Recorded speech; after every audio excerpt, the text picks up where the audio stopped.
नमस्कार साथियों, आप सभी का स्वागत है हमारे यूट्यूब चैनल पर। साथियों, चैनल पर नए जुड़े तो चैनल को सब्सक्राइब करना, वीडियो को लाइक करना, दोस्तों को शेयर करना। साथियों, आज बात करते हैं, देखिए कौशल रोजगार निगम में कैसे होता है सिलेक्शन। दोस्तों, आपको जानकारी देंगे कि कौशल रोजगार निगम में आपका सिलेक्शन किस प्रकार होता है। मुख्यमंत्री अंत्योदय परिवार उत्थान योजना के तहत मिलने वाले 50 अंक अब नहीं दिए जाएंगे। पहले अस्थायी कर्मचारियों की भर्ती के लिए 150 अंकों की प्रणाली थी, जिसमें 50 अंक मुख्यमंत्री अंत्योदय परिवार उत्थान योजना के तहत मिलते थे। अब इस योजना के तहत मिलने वाले अंकों को बंद कर दिया गया है और कुल अंक अब 100 कर दिए गए हैं। हरियाणा कौशल रोजगार निगम के तहत अस्थायी कर्मचारी की भर्ती के लिए नई नीति में अधिकतम उम्र सीमा में 5 साल की छूट कर दी गई है।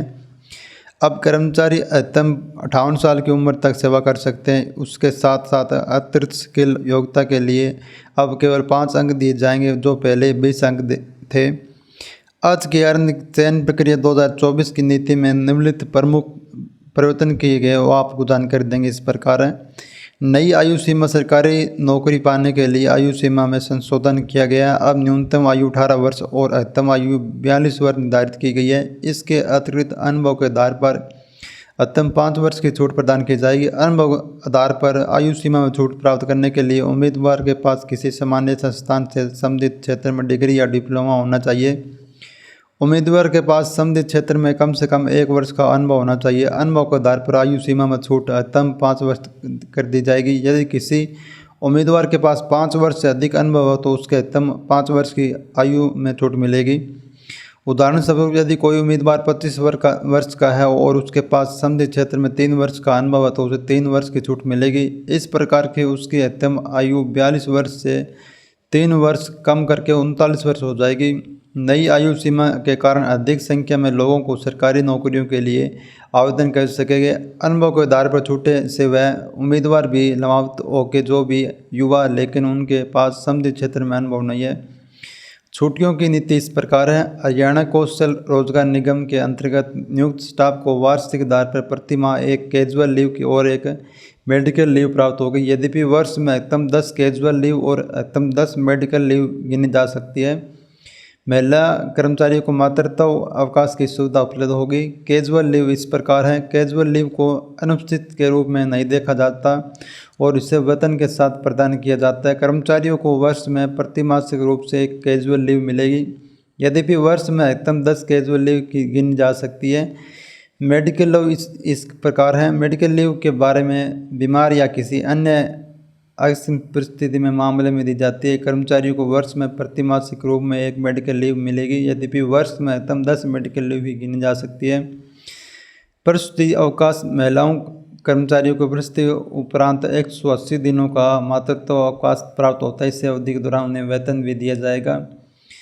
क्लोज 8.2 का निष्कासन। आज की चयन प्रक्रिया 2024 की पुरानी नीति के क्लोज 8.2 के समाप्त कर दिया गया है।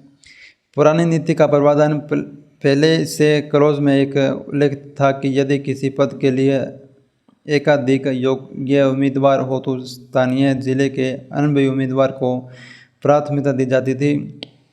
यदि स्थानीय जिले में कोई योग्य उम्मीदवार उपलब्ध नहीं होता तो उन्हें जिले के अनुभवी उम्मीदवार को प्राथमिकता दी जाएगी। यदि दोनों जिलों में कोई योग्य उम्मीदवार उपलब्ध नहीं होता है तो उसे अन्य योग्य उम्मीदवार को नियुक्त किया जाएगा। नई नीति का प्रावधान। नई नीति के अनुसार क्लोज 8.2 को हटा दिया गया है। इसका अर्थ है कि अब किसी भी पद के लिए सभी उम्मीदवार को योग्यता के आधार पर समान अवसर प्राप्त होंगे। नई पॉलिसी का लाभ इस प्रकार है। यह भेदभाव को कम करने में मदद करेगी। यह उम्मीदवार को अपने कौशल और योग्यता के आधार पर नौकरी पाने का अवसर देगा। यह निगम को अधिक प्रतिभाशाली उम्मीदवारों को नियुक्त करने में मदद करेगा।